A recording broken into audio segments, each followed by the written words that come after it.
A long time ago, in 1984, in a galaxy far, far away, technically the Redwood Forest in Northern California, George Lucas decided to bring you the next chapter in the Star Wars universe. Would it be more Jedi action?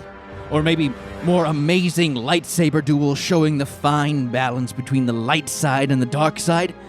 Could it even be more of the most handsome man in any galaxy, Mr. Harrison Ford? Nope. Old George decided to bring the world a made-for-TV film centered on the Ewoks. But how could George ever do anything to hurt the Star Wars franchise? This will be fine, right? Stay tuned as we discuss Ewoks Caravan of Courage this week on This Was a Thing, episode 45.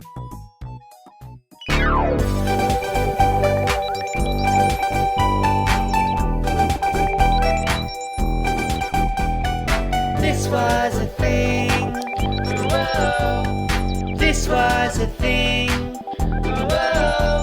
The movie Cruising with Al Pacino. Whoa. Cabbage Patch Dolls and Teddy Ruxpin. McRib and Cher's Moonstruck. Oscar win. That was a thing. This was a thing. Hi, I'm Rob. And I'm Ray. And you're listening to This Was a Thing, the podcast that dives deep into the cultural happenings of yesteryear. On today's episode, we're looking at Caravan of Courage, an Ewok Adventure. This was a thing because the original Star Wars trilogy was over and people wanted more. So what was more? Why, those cute, fuzzy little droid-worshipping Ewoks on Endor. Now, I will be honest with you, Mr. Hebel. I have only seen the first 3 Star Wars movies from the 70s and 80s. Original trilogy. Sorry, the OG. The OG. Will I be lost today, or will you help me out? I mean, I've seen them multiple times, and I was lost during this movie, so I'm going to try my best to get you through this. Oh, boy. Okay, so full disclosure, I am a huge Star Wars fan. I have been since I was a kid. I got my first Han Solo action figure at a thrifty pharmacy when I was 7, and it has been a major force in my life. Do you get that joke? Yes. Okay. Your life is something that Darth Vader loses. Exactly. I love Star Wars. I love a majority of the films. Some of them are not that good. I even love the Clone Wars and Rebels, the animated series. I think they're some of the best stories that in the whole Star Wars universe. I mean, amazing animation. I love it. So that's why I wanted to cover Caravan of Courage, an Ewok Adventure. Now, I know that I'd seen it when I was a kid, and actually I think I may have seen this film before I actually saw the Star Wars films because it was taped from the TV and it was just one of those easy things to throw on as a toddler. But once I found the actual original Star Wars trilogy, I never looked back to the Ewoks until now. And yes, a question that everyone is wanting to know, and I will answer it, is this canon? And I'll let you know at the very end of the episode. So let me just tell you about Caravan of Courage, an Ewok Adventure. It was an ABC movie of the week, and it was released on November 25th, 1984. And the original Star Wars trilogy had ended the prior year, 1983, with Return of the Jedi. And people in the world wanted more, and Ewoks were the way. The film is about a family that crash lands on the forest moon planet of Endor. Now, the parents get separated from their 2 children, Mace and Sindel Tawani. Yes, Mace and Sindel Tawani. Wait a minute. Mace and Sindel Tawani. Tawani, yes. You. And Mace is probably around 12 and Sindel is 6. So imagine those are the 2 lead actors of the movie. So first off, already going off to a good start. So luckily the children are helped by a group of small furry creatures called Ewoks. And there is a language barrier though. So most of the English that's spoken in the film is between the 2 kids. And the rest of the time, it's Ewoks speaking in Ewokese. Anyways, will the children find their parents or learn to act? Will the Ewoks help out the children or let them wander the forest of Endor alone? Did the Ewoks eat the stormtroopers after the Battle of Endor in Return of the Jedi? We'll find out. In a galaxy far, far away, a brother and sister search for their missing parents. How are we going to find them? We will. Don't worry. And fate leads them to the magical Ewoks. We help you. Now, a great adventure begins. Sometimes when you search for the impossible, an unbelievable adventure unfolds. I wish we had furry creatures like you where I came from. Don't miss the Ewok Adventure, now on video cassette from MGM UA Home Video. Okay, so obviously, quick Star Wars backstory. George Lucas created Star Wars, later titled A Star Wars: A New Hope, released in 1977. It's a huge hit. Lucas gave his director's salary and took back in to get the film made a ton of money with merchandising. A sequel, Empire Strikes Back, released in 1980. Some consider it the best film in the franchise, also an incredible success. The original trilogy wrapped up in 1983 with Return of the Jedi. In this film, George Lucas introduced the world to the Ewoks. Now, some fans considered it a merchandising and cash grab, but they ended up being pretty popular, especially with the kids. Do you think it was a merchandising cash grab? Now, yes. When I was a child, I didn't see it as that, but after stuff like Jar Jar Binks in Phantom Menace and then Porgs in Last Jedi, I mean, it makes sense. Of course, they're doing cash grabs and stuff, but it makes yes, they were definitely a cute furry little thing, but I appreciate them for what they are because they were actors in costumes as opposed to like CGI cash grabs. Of course. So George Lucas created the Ewoks because he wanted the Return of the Jedi to feature a tribe of primitive creatures that would bring down the technological empire, like I said. So he'd originally intended the scenes to be set on the Wookiee home planet of Kashyyyk. So Wookiees are the species that Chewbacca is. I know you know that name. I know Chewbacca. Yep. See, Rob perked up because that's one of the names he knows. But as the film series evolved, the Wookiees became much more technologically skilled. Lucas reversed the syllables to create a new species. So instead of Wookiee, Ewok. there you go. And it rhymes with Miwok, a Native American tribe indigenous to the Redwood Forest in which the indoor scenes were filmed. So it's an homage as well.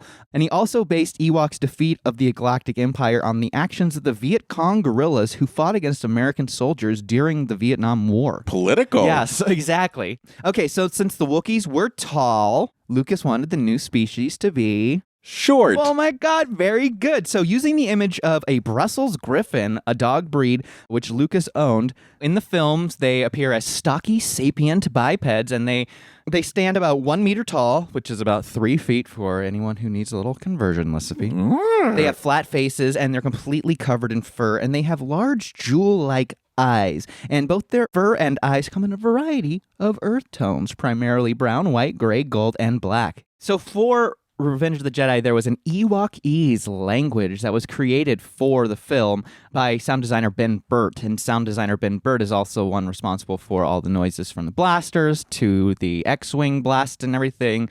And so this dude, like, not only did he go, oh, this will make a fun noise for a blaster, he's also creating a language for a Star Wars film, which I think is incredible. So Ben Burtt helped develop the language, and then he also helped work it with Anthony Daniels, who was the voice and person behind C-3PO. Beep, beep, beep, beep. Well, that's R2-D2. C-3PO's C-3PO, human-cyborg relations. But he can speak Ewokese because he can speak over 1 million different languages because that's just part of his programming. Well, but anyway, look at this bitch on Duolingo. the word Ewok is not mentioned anywhere in Return of the Jedi, nor are the individuals referred to by name, but in the credits, you get to see Wicket, Poplu, Teebo, Logray, and Chirpa, and they're all shown, so you get to see the names of the Ewoks. Warwick Davis appears as Wicket W. Warwick, an Ewok who befriends Leia and leads her and her friends to the Ewok tribe. Now, Kenny Baker was originally cast as Wicket. Kenny Baker is known for being in the body of C-3PO. No. R2-D2. Yes! Oh my God, very good. See, you know a lot about Star Wars. Why do you gotta talk to me like I'm stupid? You're not. I'm not. I'm just trying to involve you. I know a lot about Star Trek. Beam me up, Captain. We don't have the power. So Warwick Davis didn't have any previous acting experience and was cast only after his grandmother had discovered an open call for little people in the new Star Wars film. Ooh. And he was 12 when they were filming. He'd go on to have a big career. He was the lead in Willow. He was the lead in the Leprechaun film series. And he also returned for Caravan of Courage, an Ewok Adventure. Caravan of Courage? That's what it's called? Yep, Caravan of Courage. The Dodge Caravan of Courage. Yeah, exactly. It was a sponsor. So George Lucas was done with Star Wars at this point, but he still had a little bit more in the bag of the Star Wars universe, and he was planning on doing a half-hour Ewok television special, and he'd previously brought Star Wars to the small screen with the now infamous Star Wars Holiday Special. Now, I will just say, as a lovely young queer man, watching Bea Arthur sing in the Star Wars Cantina is kind of the best thing ever. So I don't think of it as a failure. I think of it as a great success few people are aware of. Now, not wanting to make that same mistake, George just decided to assume a greater control of a planned half-hour television special about the Ewoks, and the idea emerged from his desire to make a movie for his young daughter, Amanda. He hired Thomas G. Smith to produce the film, and after Smith had stepped down as a manager at ILM, which is Industrial Light and Magic, and then he hired Bob Carroll to write the script with him. Guess what Bob Carrow's title was before getting hired to write on this film? Script supervisor. He was the nanny of George Lucas's children. What a world. So, yeah, that's real. He actually went on to write numerous cartoons from the 80s and 90s, including the Ewok cartoon series. But, of course, George Lucas, wanting to make a film for his daughter Amanda, turned to the best person to help write a script for that, the nanny. When he was shopping the film around, Thomas G. Smith discovered that none of the TV networks at the time were interested in airing a half-hour Ewok special, oddly enough, but ABC showed interest in a 2-hour movie of the week, and the project was expanded to fill the request. So it went from a half hour to ×4 that. Now, the producers initially conceived the project as a cross between Hansel and Gretel and Tarzan of the Apes. Now, John Cordy, who directed a Lucas-produced Twice Upon a Time, was selected as director and cinematographer. Cordy had won an Academy Award for Best Documentary Feature for his 1977 film, Who Are the DeBolts and Where Did They Get 19 Kids? Here's a clip of John Cordy getting interviewed by a young Eric Walker, who played Mace Tawani, and I'll explain later why Eric Walker is doing an interview. I think this new Ewok movie, the title Ewok holiday movie, will stand. Well, I think we're making a very good movie. We have very good actors, and I think there's nothing like it on television. See, this will be a 2-hour movie of the week, and most of those stories are not like this at all. They almost never have costumes. They're usually about families that are, contemporary life stories or marriage stories or something like that, crime stories. But they never have this kind of look to it. Okay, so John Cordy helped transform the scenic Northern California redwood forest into the forest moon of Endor. Now, Joe Johnston, who was an art director at ILM for years and one of the key concept artists for the original Star Wars trilogy, acted as production designer and second unit director.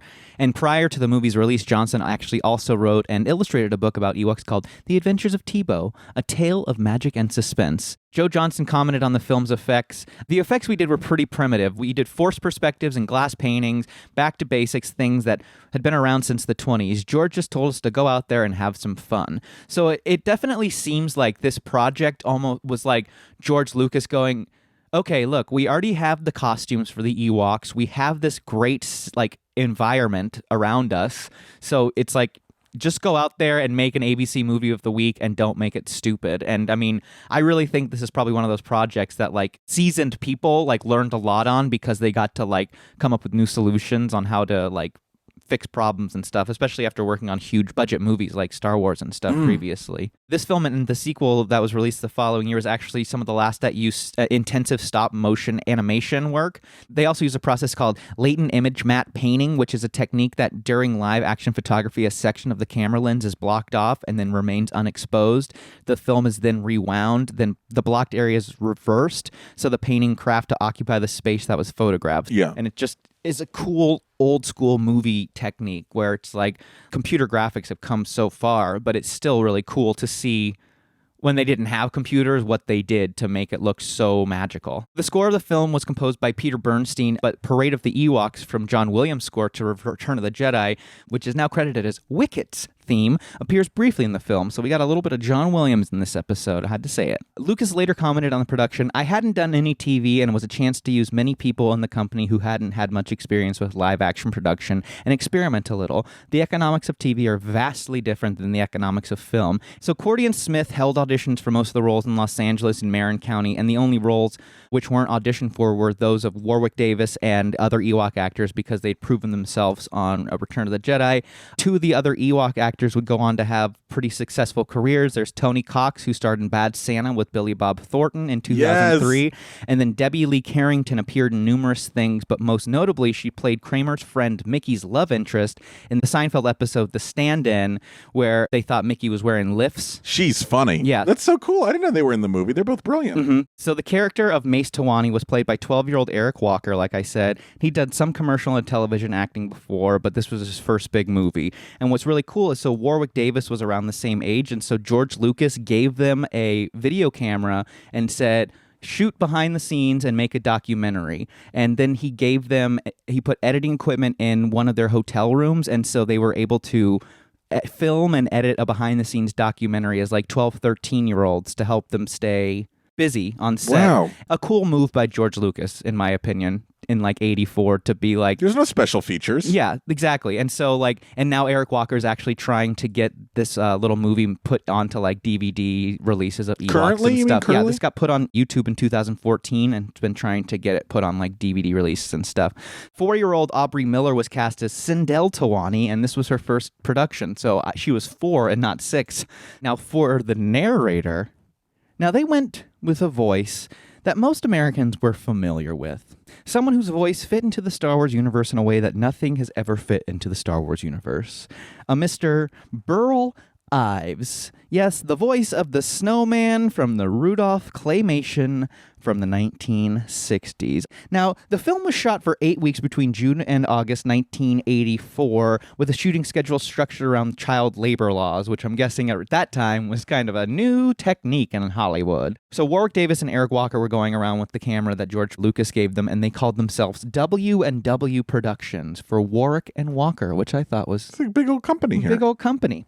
All right, now let's get into my favorite parts of the film. Going back to Burl Ives, he's narrating the film, and it almost seems like it's like a nature documentary.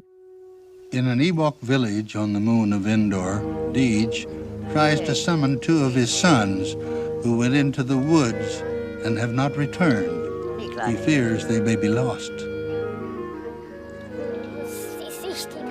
Deej will use his skin glider to search for his missing sons. Why does he narrate it? Why does he have to narrate anything? Because the only 2 English-speaking actors besides the parents at the beginning and the end are 2 children who are not going to be very good with exposition. I understand. So they are like, okay, so let's bring in someone that has a comforting voice at least. So the Ewoks' mouths don't move in the film, which, it's because, early 80s costumes. So any shot of their faces that show their mouths saying like they're in one place. So it's almost like a race of ventriloquists. But I realized that in Return of the Jedi, when there's so much other action happening, it's a lot easier to mask that because there'll be Ewoks in the background. But when it's like a close-up on an Ewok's face and it's making noise and it's just a frozen face and noise, it's actually really terrifying. I'm going to be honest with you, Ray. Every single clip you've shown me, I'm a little frightened by. Yeah, I'm a grown man, Ray, and I'm frightened. Their eyes don't blink either. And, later on in Return of the Jedi, George Lucas, when he would go back and fix up films, all the Ewoks in Return of the Jedi now have blinking eyes, and I think their mouths move, but their eyes blink at least. Can we get Mason Sindel maybe to blink? Yeah, exactly. Before we work on the puppets, can we get the humans to look like they're real?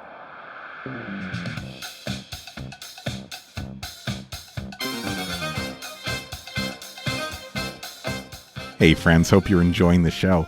If you are, could you do us a favor?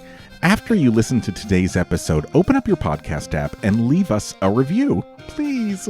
The more reviews we get, the more people will discover us, and the more people that discover us, the less lost we'll feel. You're good, buddy. It's okay. Look, nothing has ever been easier to do. Just go ahead and grab a pen real quick. It's okay. We'll wait. Don't worry.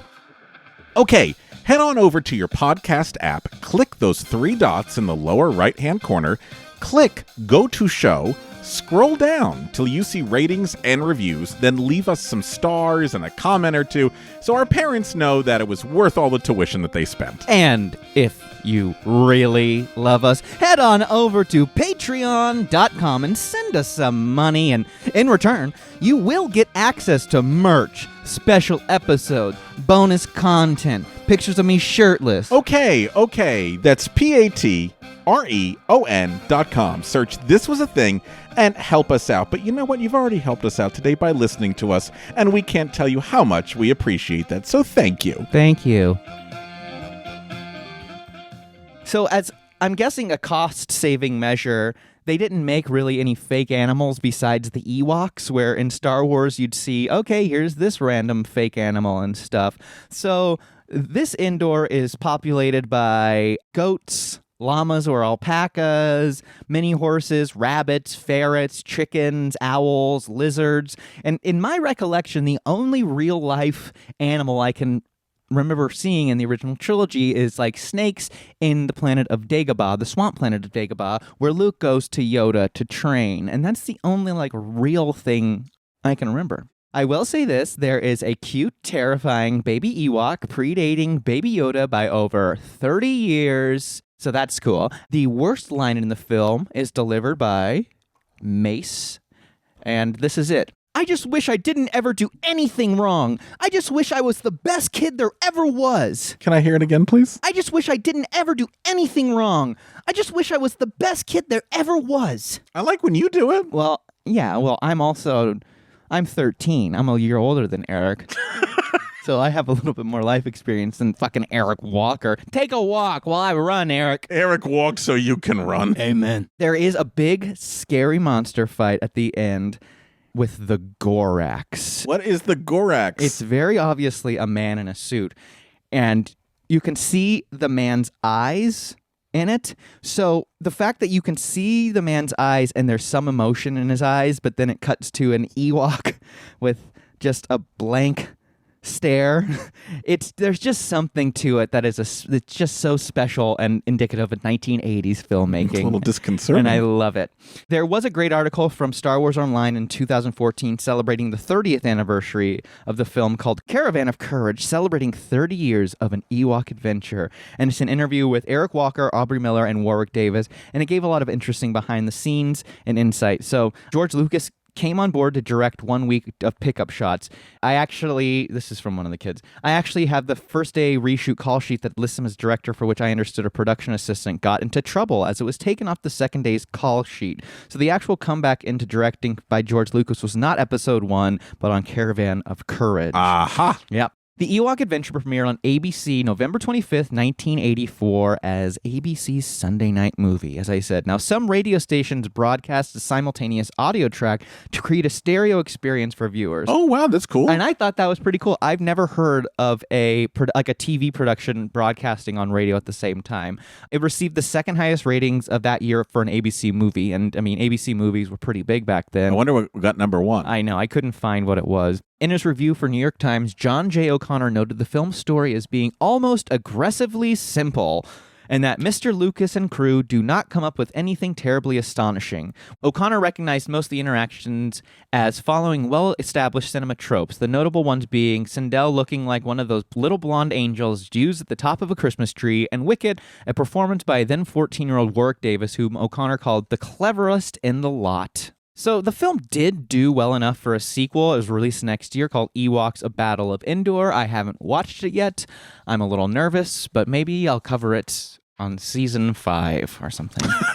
The films were finally released on Disney Plus after push from fans and Eric Walker. Although it is part of the Star Wars universe, these films are unfortunately not considered Star Wars canon. Do you feel like it should be? No, they don't need to. They're only expanded universe. Except the Gorax. Nope, the Gorax was reintroduced into Star Wars canon in the animated series Star Wars Forces of Destiny. Princess Leia and Luke Skywalker help the Ewoks against the rampaging beast. Who's coming? More Imperials?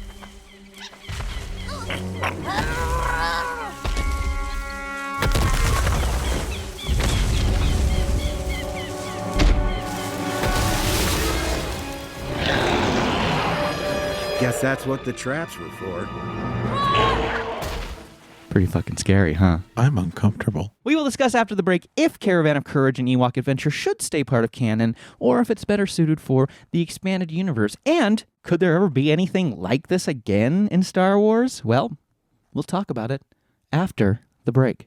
This was a thing, And now, this is a sketch.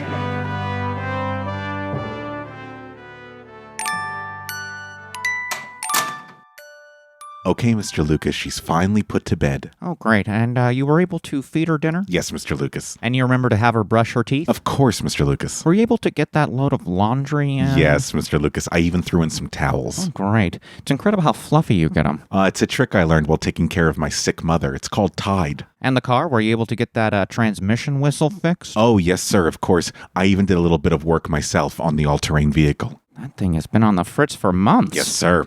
I learned to take care of machines while taking care of my sick mother. Wow, there's really nothing you can't do.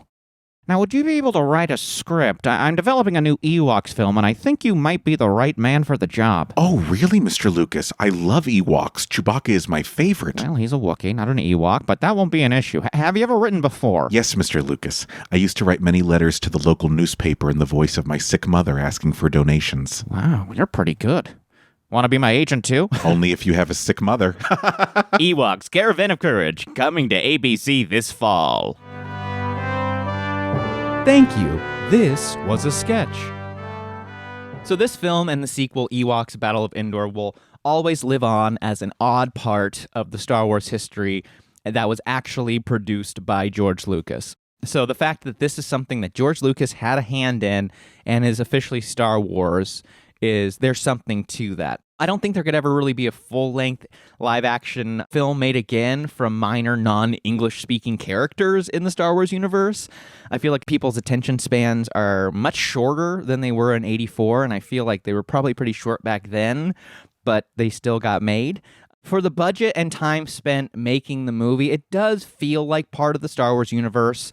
Since Endor is established as a forest moon and the fact that they could just film in Marin County in the Redwood Forest, I don't know. I think it is part of it. Did it need to be 2 hours? No, or an hour and a half, but I think it could have been a half hour. The kids were annoying, yes. The Ewoks only spoke Ewokese. But it really was fun to see how it's made, and the fact that they used, like I said, old school techniques is just it's a weird thing to say comforting, but it's like fun to watch stuff like this, and especially watching Star Wars films and seeing how George Lucas has touched them up to add new technology. To see a Star Wars film with not any new technology, how it was intended to be seen, is just kind of cool, at least to me. Let me ask you, if there's someone out there like myself who has never seen any of these movies, or has very limited knowledge of the movies themselves, could they watch this as an independent entity and enjoy it? I think you could. I mean, if you knew that what you're getting into, yes. If you watch this as a fantasy movie from the 80s, I mean, you don't really have to know the Ewoks. You could just know them as, oh, look at these furry little creatures that are on this forest planet. You wouldn't have to really know Star Wars necessarily. There's no Darth Vader, there's no lightsaber. If you just establish, oh, this is a fantasy movie in space, then yeah, you could totally watch it on its own. Thank you for that. But I will say, now with it being on Disney Plus, I think there's a whole new generation that is going to open their eyes to the Ewoks. Now, let me ask you a question. Who gets to say that something like this is part of or not part of the Star Wars universe? When Disney bought Star Wars, they said the only thing, there was so much backstory that they wanted to create their own timeline. Disney wants to create their own timeline. Their own timeline, yeah, because there's so much. I mean, within the expanded universe before Disney bought it, there's tons of retcons. There's tons of stuff that happened to Luke Skywalker after the Death Star blew up. And who created those? Tons of different novelists. But all with George Lucas's approval? George Lucas gave most of it like, okay, I like that story, or, give ideas and stuff. So Disney just says we're going to pretend this never happened. Not pretend it never happened, but they call it legends. And so it's one of those things where they can still acknowledge, oh yeah, but that's legends. But for Disney to make new movies and new media, and like to integrate this into it. Yeah, to integrate. So they took the Gorax, the creature, and they made their own animated little short on the Ewok planet, and then them putting Gorax in is kind of a way to go like, look, fans, we do care about you. Like they do. Dave Filoni is the guy who took over Star Wars, and I am obsessed with him. I think he is an amazing guy, but he grew up being a Star Wars nerd and then learned under George Lucas, and George Lucas helped develop the animated series, and now Dave Filoni is running Star Wars. He's running Mandalorian, and since he is such a fan and nerd about Star Wars, he will throw in so many different little Easter eggs from Expanded Universe and stuff just for the fans to see. And so I love that man. I think that he is doing so much for Star Wars because the sequel trilogy that Disney put out is not very popular, and I think Dave Filoni is the guy that's going to help bring Star Wars back to not popularity, but like fans are going to start respecting it more again. That's incredible. Now I'm actually kind of interested to do some more research on what makes something Star Wars lore and what makes it a legend and what makes it part of the universe. I find that so fascinating that a company, a conglomerate can say, this is what's got to be acceptable to us, and this is what's not. One of my favorite bad guys, Thrawn, Grand Admiral Thrawn, was introduced in a trilogy of books called the Thrawn Trilogy, and he's just a great bad guy. So technically, when Disney bought it, Thrawn wasn't part of the new Disney, but Disney knew how good of a character it was, and they put him in as a bad guy in the Star Wars Rebels animated series, and he's such an amazing, established, great bad guy, and he's now going to be in the live action. So they will take stuff, like I said, from Legends and just maybe tweak it a little bit on their own, but they're giving the fans what they want. This was fascinating, Ray. Thank you so much for teaching me today. Of course. Ray literally looks like he's just run an 8-mile marathon in under 2 minutes. I can finally take this Ewok costume off. You must be hot in there, man. It is pretty hot, but it's it's tight, but it's good. Hey, you want to play a game? Yeah. Yeah. Heck yeah, dog. This was a thing and now it's a quiz. This was a quiz. With Mark Schroeder. Star Wars, am I right? Ray and not Rob? Ray? Star Wars Ewoks. Ray? Star Wars Ewoks. Absolutely. I think the Ewoks were probably considered by many Star Wars fans to be the first major misstep, maybe, of the Star Wars universe. They were the pre-Jar Jar. Yeah, but they certainly weren't the last. There have been a lot of missteps. But there actually was a misstep that was a little bit before the Ewoks. And of course, I'm referring to... Holiday Special. The Star Wars Holiday Special. So this is some Star Wars Holiday not-so-special trivia. Okay. That is basically going to be a game between Ray and I, and Rob will watch, I think. But if Rob, if you know any, by all means. I know that he will get one probably right. Yeah, I think you're going to surprise yourself, Rob. Are we playing against each other? With each other, always with. Yeah, we're always playing with each other, Rob. Yeah, except for the games where you're playing against each other. Yeah, except for the other ones. This fan-favorite character had his first appearance during an animated segment in the Holiday Special. Fett. You betcha, Boba Fett is correct. Number 2, since Christians don't exist in space, this is the name of the fictitious holiday that the characters celebrate in the Holiday Special. Day. Life Day is right. Good job, Rob. In a bizarre bit of world building, the Holiday Special revealed that this golden girl was the owner of the Mos Eisley Cantina. Beatrice Arthur. There you go. You are absolutely correct, Rob Schneider. Ding, ding, ding, ding, Look ding, at that ding, Jedi ding, ding, over ding, there. ding. Put the lightsaber down. Put it down. Live long and prosper. Very good. Yes, very good. Cutest little Vulcan in the Jedi universe.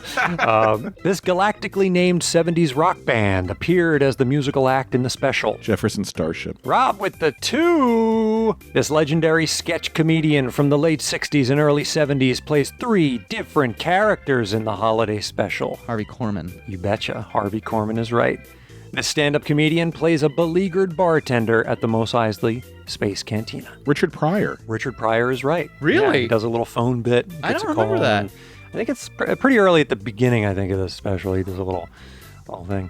Question 7. The Star Wars Holiday Special premiered on November 17th, 1978 on this network. ABC? CBS. CBS. Oh, Yes. damn it. That's right. This legendary special effects man, now deceased, designed the Wookiee costumes for the special. Was it Rick Baker? Stan Winston. Stan Winston. Rick Baker is still with us. Stan Winston fortunately passed away. This is a bonus question. I don't really have it down, but it was just in my research. What major tragedy occurred the day after the special debuted on November 18th, 1978? Challenger? No, that was 86. Yeah, 78. Is it a plane crash? It was the Jonestown Massacre. Was the next day after this really? thing debuted. Yeah. This is why I didn't put it in there. I couldn't really form it into a question. But the very next day, the big news was the Jonestown Massacre. They don't talk about that when they talk about the holiday special. They certainly don't. I have a story about Bea Arthur on the Star Wars special, but should I save it for the holidays? We could tell it again. We repeat ourselves all the time. She was like, I will be on the special, but I want to sing Kurt Weill's Pirate Jenny. Oh, God. And they were like, once again, Bea, it's a Christmas special. And if you know Kurt Weill, it's this very dark song about a woman who like kills everybody. Okay. And they were like, you can't sing this, Bea. And so they had to write a song for her that sounded like it was Kurt Weill, like Germanish. So that's why the song is the way it is in the special. That's fun. I mean, you can't really blame these people. Because you're like, why the fuck is she singing this? Yeah, none of it was makes the sense. reason. They didn't know what it was. They did, but it was the biggest thing in the world. They also couldn't afford like full Wookiee costumes, and so they all like you see them wearing like red choir robes because they could just afford like the heads and the hands. I think you had to see their furry bodies. It was Howard Cosell without his shirt on.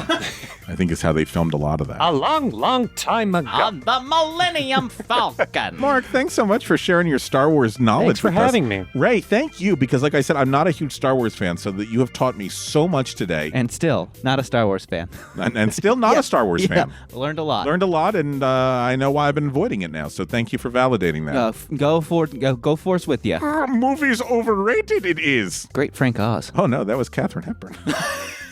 Shit, I gotta work on my impressions. Yeah, my Jedi in shining armor. All right, friends. See you soon. Live long and prosper. I love you.